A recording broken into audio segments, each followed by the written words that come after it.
What's up, guys? Iceman here. Welcome to Chilling Tales.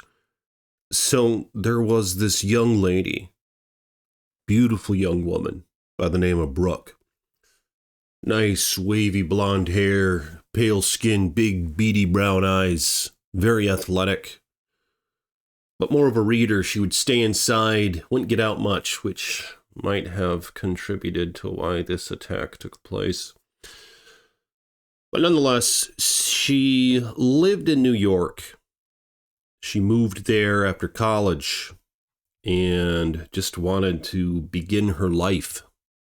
And of course, like most young women, she loved animals, right? Cats, dogs, chickmunks, things like that. And perhaps most notably, bears. Now, this is a true story, and I've seen some horrendous photos of similar situations, but what happened to this girl is just unnerving. It's really, I don't want to sound mean or pessimistic or crude, but it's really one of my biggest fears. To have to live with something like this. And being only 22 years old, obviously she potentially could have a long time to go. Like, I hurt myself a couple years ago in the gym, and bad injury, right? Just scares me how much longer I might have to live with this BS. But, I mean, at least I wasn't 22 years old.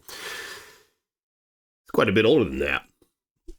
But Brooke, she loved animals, and there's these bears known as Himalayan bears. And I did some research on these things. I looked them up. They're quite similar to brown bears, right? They're not as big as the Kodiaks. They don't have the big hump on their back like how the grizzlies do. They're kind of like the Russian brown bears, only these are found in some parts of China and the Himalayas and so forth. Big old brown bears at max that can weigh 800 pounds. Big, sharp, yellow, bacteria-ridden claws and so forth. Very predatory. They can get up to 7.5 feet tall while standing on their rear legs. So there was a private zoo. All right, now you guys all know the story of the lady who's at the polar bear enclosure, fell in, the polar bear started ripping the hell out of her. I think she jumped in. I'm not really sure. I'll have to do some research on that story. But this one isn't too far different. There was this nice private zoo, but what happened to this young girl, Brooke, was daunting. She sees these bears, right? These big husky bears, and just sort of the soulless look on their eyes. They're like this. Like if you guys have seen Grizzly Man's documentary, up close and personal, these things are like this. They just sort of look like they look around with not much emotion at all, even when they're ripping you apart and eating you alive. And that's the sort of look these things had, right? These big hulking bears just sort of grazing, just kind of observing this young human female. And I'm sure that she had all sorts of fine smells that emitted from her. They smelled the perfume, they smelled the makeup, they smelled the lipstick, they smelled the flesh.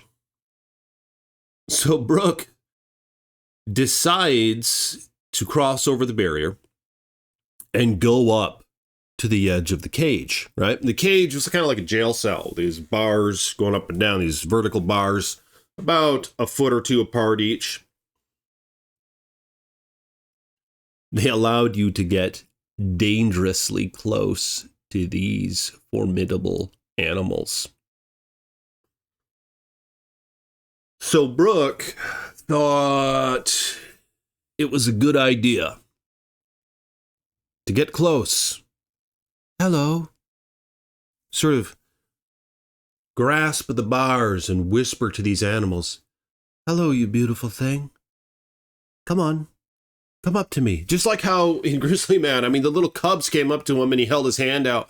And the things were like afraid of him like this, but they still sort of wanted to go up to him and touch him. They're like, what the hell is this human doing trying to invite me into their world? They're hesitant. They know that we're unusual creatures. They know that we're something to be concerned of, right? These upright, walking, clothes-wearing, utensil-utilizing creatures. I don't know if that's what contributed to this attack or not.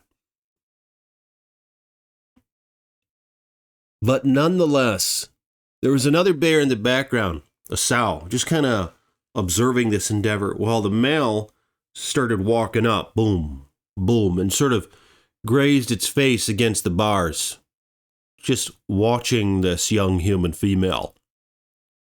And of course, Brooke is there watching it. Oh, you're so beautiful. Look at your eyes, look at your snout, look at your long nose, look at your whiskers. And then she began reaching her hand through the cage, just wanting to pet the animal, maybe caress its furry chin, just give it a little rub. But the problem is, it wasn't long into this. The bear, it hesitated, it saw her hand out, and it almost saw it as a threat. It sort of veered its massive skull away from her, but they don't like being threatened. You see, that's the problem. They don't understand our endeavors as humans, you know what I'm saying? They don't understand our body language as much. What we think is socially acceptable to them is not. If you put your hand out like this, they don't know what that means. Like in their natural environment, if a bear puts its paw up, it's trying to fight. So a bear's going to retaliate.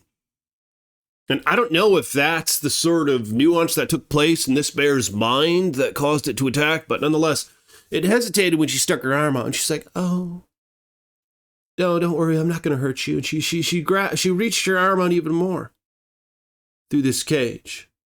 Probably about a little before the elbow, about right here. Oh, come closer, she would say. Don't worry, I won't hurt you. And then, suddenly, what this animal did is just harrowing. It lunged at her. Her hand's right here. It's sort of hesitating. And then all of a sudden, doosh, and grabs her arm and just pulls her in. And she's on this side, oh, just, oh my God. You know, it just has her arm like this. It just pulls her shoulder up against the cage, almost ripping her damn head off. You know, I'm not trying to be mean, but I mean, this is just how it works. All right. Just trying to explain to you guys. I mean, these things, you need to treat them with respect and reverence. They're stronger than us. They're not the cuddly animals that Disney told us that they were. They're not the cuddly animals that stuffed animal manufacturers conveyed to us that they are. No, these things are formidable beasts. So Brooke is being yanked into that damn cage. Oh my God. And the bear was just, it grabbed onto her like this with its paws, and it wrapped its jaws around her arm and just started jerking on her like that.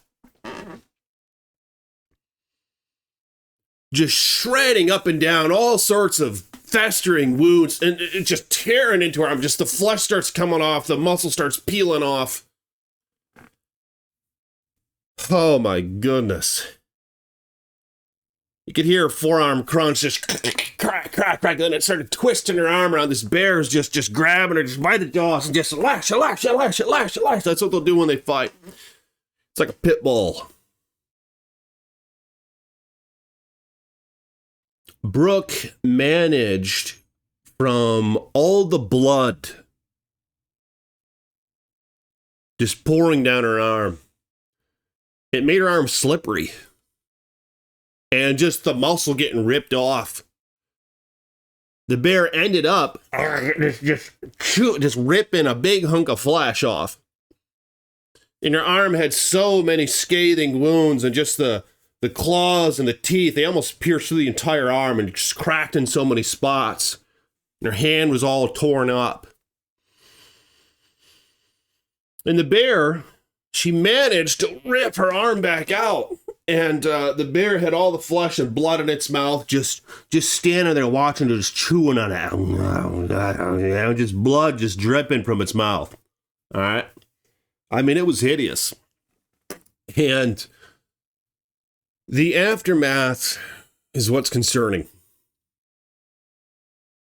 She, of course, had medical attention, and they ended up removing her arm from just right after the elbow on up. Boom. Whole arm gone. All right? So she's like this. Because she stuck her hand in there.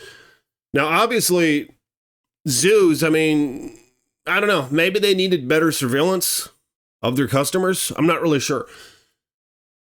I don't know if they had signs. I mean, they must have had signs, right? Don't reach into the cages of the animals. Don't go past these barriers, this, that, and the third. You'd think they'd have that. But the reality is some people just don't listen to the warning signs. You know, we live in a world that is so cushioned. I think people forget how vulnerable we actually are. How just at any moment, any second, just tragedy could strike. And perhaps we put too much trust into this world. We put too much trust into these animals, these forces of nature that shouldn't be reckoned with. Especially one that's in a damn cage its whole life. I mean, who knows what's going through? See, we think that we understand them. We're like, oh, yeah, it's man, yeah, they're happy in the cage. Yeah, they love it. They just eat and get fat. Yeah. Well, you know how people feel when we just eat and get fat, right? We don't really have to work for anything. We turn into lazy slobs and we start having mental problems. I mean, I don't know. Maybe the bear was looking for something exciting, you know? It was like, I want some excitement in my life. Like, you know, I'm just getting thrown meat every day and just chew up this cold, hard shit. Maybe I need to have something that tries to run for me or whatever, or tries to fight back or squeals when I wrap my jaws around it. You know, I don't really know. I mean, maybe they have those inklings. But regardless, it was a bad idea. And my heart goes out to this young woman. Unbelievable. You guys can look this attack up, but let me know your thoughts. What could have been done differently to avoid this situation? Let me know in the comments below. And if you guys want, check out my other channel. I have Haunting Tales from the Iceman. I go over cryptid stuff, werewolves, and all this other stuff. I'll link that in the description of this video. I'd appreciate if you guys subscribe there and check out those videos as well. But I will see you all tomorrow. Like this video if you will. Subscribe to the page. Hit the bell so you're notified next time I post a video. Become a patron if you want to support the Chilling Tales and the Haunting Tales. And I'll see you guys tomorrow. Blessings to my patrons. Blessings to my channel members. Peace be with you.